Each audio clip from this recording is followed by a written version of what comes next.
अस्सलामु अलैकुम वरहमतुल्लाहि वबरकातुहू। दोस्तों, मैं आपका मेज़बान मोहम्मद आज़म और आप देख रहे हैं न्यूज़ 93 मेवात। दोस्तों, आपकी जानकारी के लिए बताता हुआ चलूं, जैसा कि आपको मालूम है कि आज मेवात में चुनावी दंगल बहुत ज़ोर शोर के साथ चल रहा है। आप रोज़ाना नई नई ख़बरें देखते हैं, कभी कहीं की ख़बरें देखते हैं, कभी कहीं की ख़बरें देखते हैं, लेकिन आज हमारी एंट्री एक ऐसे गांव में हुई है जो कि पुनाना तहसील के करीब में ही एक गांव है, जो गांव है ठेक में आपने एक शख्सियत का नाम पहले भी सुना होगा, जिनका नाम है दल्ली सरपंच। बल्कि वो इस प्लान को छोड़कर पहले वो 15 साल सरपंची कर चुका है। मेवात में उसने ये रिकॉर्ड तोड़ा है कि वो इस प्लान को छोड़ के 15 साल लगातार उन्होंने सरपंची की और गांव में अच्छा विकास किया। गांव का बच्चा उसको जानता है। लेकिन दुख की बात यह है कि आज वो बेचारे हमारे बीच में नहीं हैं। आखिरकार मैं तो उनके लिए अल्लाह से दुआ करूंगा कि अल्लाह रब्बुल इज़्ज़त उनको जन्नतुल फिरदौस माला साला मकाम नसीब फरमाए। इसके अलावा आपको मैं बताता हुआ चलूं कि एक हुंकार मरहूम दल्ली सरपंच के साहबजादे सरफराज हुसैन ने अब की बार में 2022 में आने वाली 2 तारीख के लिए एक हुंकार भरी है और वो चुनावी दंगल में बड़े ज़ोर और शोर के साथ इस चुनावी दंगल में वो कूदे हैं। आप देख रहे हैं और जनता का उनके लिए बहुत ही ज़्यादा प्यार जनता को उनके लिए मिल रहा है। गांव ठेक में उनकी हलचल मच रही है। गांव ठेक का बच्चा उनके लिए अच्छी तरह से समर्थन दे रहा है, अच्छा प्यार उनके लिए दे रहा है। तो चलिए हम सरफराज भाई से कुछ चुनाव के बारे में सवालात कर लेते हैं कि आखिरकार क्या सोच समझकर वो इस चुनावी दंगल में कूदे हैं, क्यों उसने इस चुनावी दंगल में अपना कदम रखा है। चलिए हम सरफराज भाई से बातचीत करते हैं। जी सरफराज भाई, आपका स्वागत है हमारे न्यूज़ 93 मेवात चैनल में। सबसे पहले तो आपका बहुत बहुत शुक्रिया जो आप हम तक पहुंचे। हमारी जो आवाज़ है वह है एक तरीके से आप पेश करने के लिए सबसे पहले भाई आपका बहुत बहुत शुक्रिया। जी सरफराज भाई, दूसरा सवाल मेरा ये है कि आपने जो चुनावी दंगल में जो कदम रखा है, जबकि हमने देखा भी कि आपके जो वालिद साहब थे मरहूम दल्ली सरपंच साहब, अल्लाह उनकी मग़फ़िरत फरमाए, कि वो 15 साल लगातार मेवात में, बल्कि इस गांव में ठेक गांव में वो लगातार सरपंची कर चुके हैं और अच्छा विकास किया है। तो आपने क्या सोच समझकर चुनावी दंगल में कदम रखा है? भाई साहब, मेरे जो अब्बा जी मरहूम वाली साहब दल्ली सरपंच वाने गांव में 15 साल सरपंची करी ही। जो बीते 5 साल है इनमें वो हार गो हो, या की वजह से जो फिलहाल को जो मौजूदा सरपंच या जो कार्यकाल चल रहा है मौजूदा सरपंच वाने जो लोग हैं, गरीब जो लोग हैं, उनके साथ बहुत अत्याचार करा है। पब्लिक वाने बहुत परेशान करी ही। जो हमारे गांव का रास्ता उनकी जो हालत है बहुत ही ज़्यादा खस्ती हुई पड़ी है। एजुकेशन किसाई भी जो विकास को एक तरीके से नाम रहे जो सरपंच का हक रहता है उसने वह थोड़ा सा भी अदा नहीं किया, बल्कि जो बुराइयां रहती है उन्होंने उस सरपंच ने उनको आगे बढ़ाया। तो हमारा जो मकसद है अब्बा जी की वफात के बाद 15 जो लोग हमारे साथ जुड़े हुए थे उनकी हम सेवा करें, और जो लोग 15 साल पे जो अब्बा जी का कार्यकाल था उसको लोग आज भी याद करते हैं, क्योंकि जो प्रेजेंट टाइम सरपंच है इसने लोगों के साथ बहुत जुल्म किया था। जो उसका राजनीति को सिस्टम है इंशाल्लाह हम उसको आगे ले चलेंगे। तो दूसरी बात ये है, दूसरा सवाल है जो मेरा वो ये है कि आप जब चुनावी दंगल में कूदे हैं, चुनावी दंगल में आपने जब कदम रख ही लिया है, तो गांव के अंदर बहुत सारी समस्याएं हैं।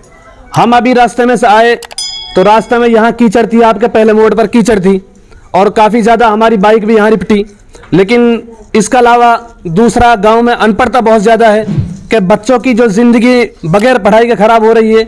तो और तीसरी बात यह है कि गांव में जैसे मान लो बहुत सारी परेशानी ऐसी होती है कि पानी की परेशानी है या और भी बहुत सारी समस्या हैं जो अब तक गांव वालों के लिए नहीं मिल पाई हैं, जो गांव वालों के सवाल हैं।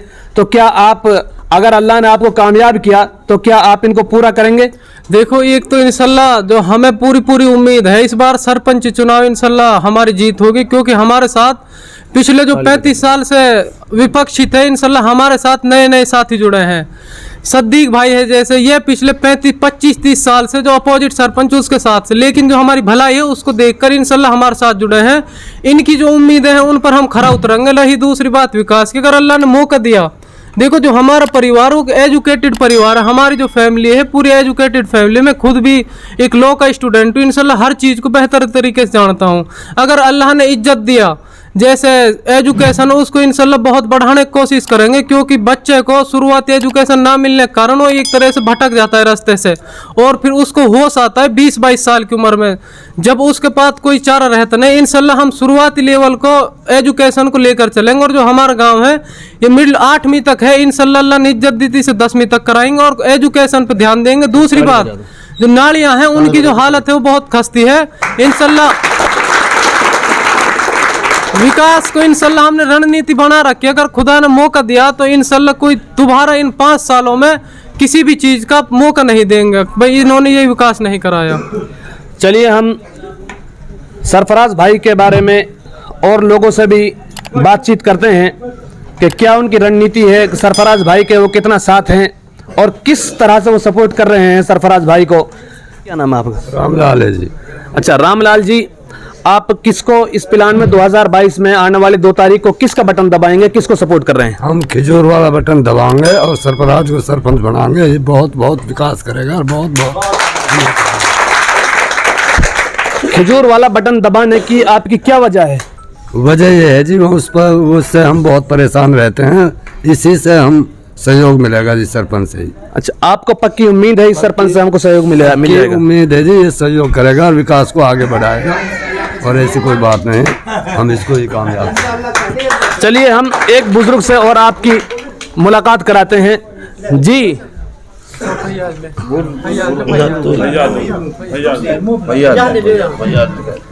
जी क्या नाम? आप बोलो, सुनो आप बोलो, अस्सलाम वालेकुम जी। हम 35 साल से अपोजिट पार्टी में थे इससे, अब हम सरफराज भाई के साथ बेटे के साथ लगे, हमारा बेटा लगे ये। अच्छा, इंशाल्लाह इसकी कामयाबी होगी और इंशाल्लाह ये काम भी कराएगा गांव में, और दुआ करो सभी भाई से इंशाल्लाह इसको कामयाबी दिलाए जी। चलिए आप देखते रहें, आप बताइए आप किसको सपोर्ट करते हैं 2022 की आने वाली इस 2 तारीख को? देखो जी, सरफराज का मैं बड़ा भाई हूँ, मेरा नाम शेरजंग है और मैं अपने भाई के लिए पूरी मेहनत कर रहा हूँ जी जान से, और इंशाल्लाह मेरा भाई एक दिन सरपंच बनेगा बहुत जल्द। 2 तारीख को नतीजा सामने रहेगा। अच्छा, आपको पूरी उम्मीद है कि सरफराज हुसैन इस बार आने वाली 2 तारीख को भारी मतों से सरपंच बनेंगे? जी, गांव की जो आवाम है उसके सहयोग को देखते हुए हमें पूरा समर्थन मिल रहा है दिन पे दिन, और पूरी उम्मीद है कि मेरा भाई सरपंच बनेगा 2 तारीख को जरूर। चलिए और भाई से हम मुलाकात कराते हैं जी। भाई क्या नाम है आपका? तारिफ खान जी। आप आने वाली 2 तारीख को किसका साथ देंगे और कौन सा बटन दबाएंगे? खिजूर का। खिजूर का निशान किसका है? सरफराज का। अच्छा, क्या सोच समझकर आप खिजूर का बटन दबाएंगे? ये सोच समझ के दबाएंगे जी, मरहूम ताउदल्ली सरपंच पहले 10 साल पहले वक्त साथ रहे थे हम 5 साल जो दूसरा सरपंच उसके साथ चला गया। अगर हमारा कोई काम पड़ता था तो एक बार तो चला जाता, दोबारा गए हमन पे कोई टहल नहीं भुगाई, किसी की टहल नहीं भुगाई जाती हमन पे। अच्छा हाँ, जो अब जो मौजूदा सरपंच रहा था 5 साल, अच्छा, अगर कोई भी काम के लिए उसके पास जाता था तो हर आदमी को कहना मना कर देता था। लेकिन आपने उनसे ये कभी नहीं कहा कि भाई हमने आपके लिए वोट दी, आपको जिताया है, आप हमारे साथ इस तरह से व्यवहार क्यों कर रहे हैं? कहा था उनसे, हमने वोट दिए, गांव की वोटों से आप जीते हो। वह कहता है मैं पैसा का बड़ा बहुत अब जीतता हूँ। क्या नाम आप? मुश्ताक है जी मेरा नाम जी। आप आने वाली 2 तारीख को कौन सा बटन दबाएंगे? खजूर का बटन दबाएंगे जी, सरफराज भाई का खजूर का बटन। अच्छा, सरफराज भाई के बारे में आपने बिल्कुल ठान लिया है कि इनको कामयाब बनाएंगे? बिल्कुल बिल्कुल ठान लिया जी। अच्छा, क्या सोच समझकर आपने ठाना? ये सोच समझ के ठाना जी। अब से पहले जब 10 साल बाद में आप जाओगे तो उस टाइम दिल्ली सरपंच था तो उन्होंने गांव के लिए बहुत विकास किया था। उसके बाद एक सरपंच जो अब मौजूदा सरपंच है वो आ गया, ठीक है जी। उससे तो ये है कि उससे तो ऐसा तो सरपंच ही नहीं होना चाहिए गांव में। अच्छा, इतना सरपंच होना ही नहीं चाहिए जी। इतना जुल्म किया सरपंच ने? बिल्कुल, बहुत ज्यादा जुल्म किया जी। वो तो कहता है कि मैं बस पैसे से फेंकूंगा जीत जाऊंगा। अच्छा, अभी भी ये हुंकार भर रहे हैं? बिल्कुल जी बिल्कुल, पैसे के दम पर इलेक्शन? पैसे के दम पे वो इलेक्शन, ठीक है जी। जी, क्या नाम है आपका? मोहम्मद एहसान। क्या नाम है? मोहम्मद एहसान। अच्छा, क्या सोच समझकर आप आने वाली 2 तारीख को कौन सा बटन दबाएंगे?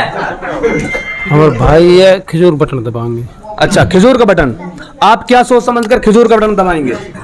अच्छाई और बुराई को देख के। अच्छाई और बुराई को देखकर, गांव का एजुकेशन को देखकर। जी जी, अच्छाई और बुराई को देखकर आप आने वाली 2 तारीख को खजूर का बटन दबाएंगे।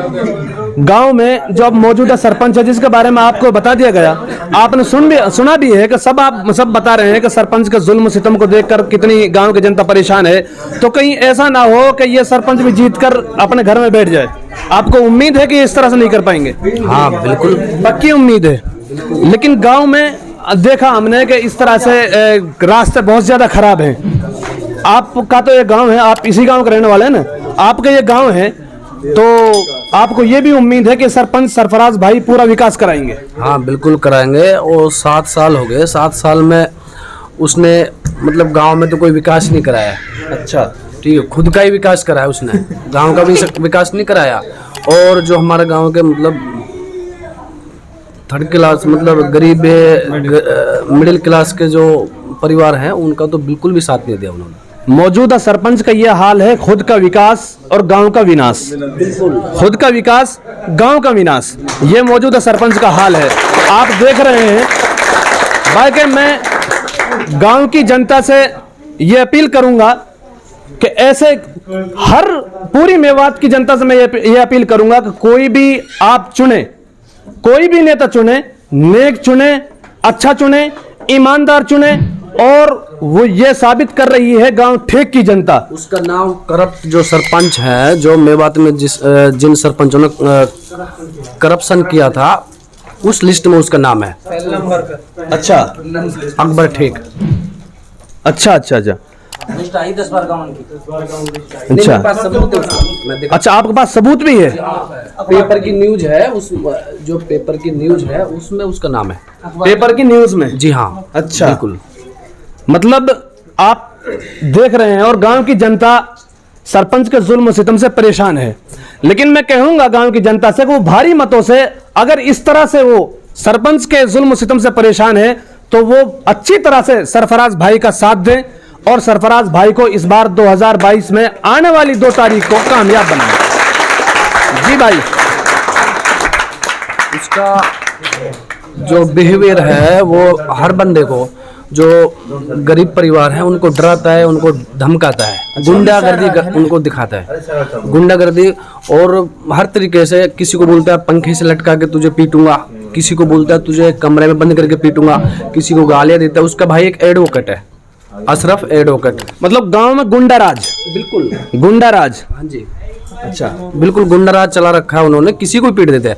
और जो उनका मोहल्ला है, उनके परिवार है, उनके जो जुड़े हुए हैं, जब जी मता है उनको पीट देता है। ना किसी की बीवी को देखता है, ना किसी की बहन को देखता है। हर तरीका का जुल्म सुतम किया है उसने, हर तरीका। मतलब इतना जुल्म इस गांव के जनता सह रही है, बिल्कुल। तो फिर इस गांव की जनता मिलकर आवाज क्यों नहीं उठाती? डर की वजह से। अब कुछ भाई, कुछ नहीं, बहुत है, और जो हमारी या उनकी वजह से हम सब एक साथ हैं। और इंशाल्लाह आगे आने वाले टाइम में ना डर रहेगा और हर आदमी उनके खिलाफ आवाज़ उठाएगा। चलिए खैर, हम आपने सुन भी लिया और देख भी लिया कि भाई ये गांव ठेक की जनता किस तरह से परेशान है। तो हम कुछ जी दूसरे भाई से हम बातचीत करा देते हैं आपकी कि किस तरह से वो सरफराज भाई को समर्थन दे रहे हैं, क्या सोच समझ कर उन्होंने सरफराज भाई को समर्थन दिया है। जी भाई, क्या नाम है आप? देखो जी, ऐसा है, मैं उसी के परिवार में आता हूँ। पहले हमने 35 साल, यानी कि हमारे बुजुर्गों ने भी उसी की वोट दी थी, जो अब मौजूदा सरपंच है। मौजूदा सरपंच है जी, ठीक है। तो मेरे वो भाई नहीं, क्योंकि उसका करप्शन ही इतना है, उसका करप्शन ही ज़्यादा है, इसलिए मैंने सरफराज भाई को सपोर्ट किया। उसके बाद मेरे को धमकी दी जा रही है कि इलेक्शन के बाद में देखेंगे इसको तो हम बर्बाद कर देंगे, ये कर देंगे, जान से मारने की धमकी दे रहे हैं जी। अशरफ जो एडवोकेट है उसने कई बार मुझे धमकी दी है, अब तुझे देखूंगा इलेक्शन के बाद में। मैं वहीं से आता हूँ और उन्होंने कई बार धमकी दी है मुझे, तो मारने की, पीटने की, भगाने की, सब तरीका की। अच्छा, इतना जुल्म सितम आप सह रहे हैं? बिल्कुल जी, इतना ही सहते सहते बहुत काफ़ी मुद्दत हो गए जी। अभी जब मैंने इधर अपना आया हूं तो मैं बोल रहा है कि अब तुझे मारूंगा। मतलब ये तो इंसान देखो आज़ाद है। हाँ, सब जानते हैं कि ये इंसान का हक है, वोट डालना उसकी शहादत है। वो किसकी गवाही देता है? वोट डालना शहादत है। उसका दिल चाहे वो किसी को वोट करे, सरफराज भाई को वोट करे, किसी और सरपंच को वोट करे, वो उसकी मर्जी के ऊपर है। लेकिन अगर सरपंच या कोई नेता इस तरह से डरा धमकाकर वो वोट मांगता है कि भाई या तो मुझे वोट दो, अगर मुझे वोट नहीं दिया तो मैं जान से मार दूंगा या ये कर दूंगा वो कर दूंगा, तो इस तरह से अगर वो वोट मांग रहा है तो ये समझो कि वो जुल्म सितम है, बहुत बड़ा जुल्म है। तो सारे गांव की जनता ये पुकार कर रही है कि अब तक हम इस गांव में 5 बल्कि 7 साल से इस गांव में हम जुल्म सितम बर्दाश्त करते रहे हैं। उससे पहले मरहूम दल्ली सरपंच का रवैया भी जो था वो ये था कि वो नरम मिजाज के लोग थे और उन्होंने गांव के अंदर 15 साल राज किया और 15 साल में हर तरह से उन्होंने गांव का साथ दिया, गांव की जनता के साथ दिया, गांव में अच्छा विकास कराया। तो चलिए हम एक और भाई से बातचीत कराते हैं आपकी। जी भाई, क्या नाम है आपका? कहाँ नाम है तेरा? अंसार। आने वाली 2 तारीख में कस की वोट दे रहा हो, कस का समर्थन कर रहा हो? सरफराज को। काई लो, कौन सा कहा निशान है सरफराज को? खजूर को पेड़। खजूर को पेड़ है, अच्छी तरह से पता हो ना खजूर को पेड़ है। तेरा कहा नाम है? आकिल। आकिल। तो कस की रैली निकाल रहा, तुम कस का नारा लगा रहा हो? सरफराज का। काई लो, वोट दे रहा हूँ। वोट दे रहा तुम आकी। अच्छा, सरफराज को निशान कहा है? खजूर को पेड़। खजूर को पेड़। अगर आपने अभी तक हमारे न्यूज़ 93 मेवात चैनल को सब्सक्राइब नहीं किया तो आपसे गुजारिश है कि आप हमारे चैनल को सब्सक्राइब जरूर करें, वीडियो को लाइक करें, कमेंट करें और शेयर जरूर करें। मिलते हैं अगली वीडियो में, तब तक के लिए अस्सलाम वालेकुम व रहमतुल्लाहि व बरकातहू।